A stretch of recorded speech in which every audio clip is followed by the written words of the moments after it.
આજે વાત કરવી છે પાટણ જિલ્લાના નાયતા ગામમાં આવેલ હનુમાનજી ધામની કે એક સમયની વાત છે કે નાયતા ગામનું છોકરું હાઈવે ઉપર બસ સ્ટેન્ડ બાજુ દુકાને આવે છે અને કોઈ અજાણ્યા શખ્સો દ્વારા એને હાઈવે ઉપરથી કિડનેપ કરી દેવામાં આવે છે।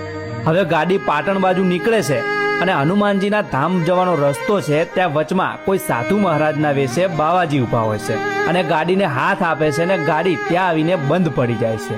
હવે જે સાધુ મહારાજ છે એ છોકરાને હાથ પકડી અને નીચે ઉતારે છે અને પછી મંદિર બાજુ મૂકવા જાય છે અને મંદિરથી થોડા દૂર ઊભા રહીને છોકરાને કહે છે કે જા મંદિરમાં જઈને બેસ, હમણાં બધા લોકો આવતા હશે। અને પછી તો ગામના લોકો ભેગા થાય છે, પણ કોઈને ખબર ન હતી કે સાધુ મહારાજ હતા કોણ। ત્યારે પછી બધાને ખબર પડે છે કે સાક્ષાત હનુમાનજી સાધુના વેશે એ છોકરાને બચાવે છે। આવા તો અનેક પરચા દાદાએ અહીંયા પૂર્યા છે અને લોકોના ધાર્યા કામો કર્યા છે। લોકો દૂર દૂરથી અહીંયા દાદાના દર્શન કરવા આવે છે અને દર શનિવારે અહીંયા મેળા જેવો માહોલ જામે છે।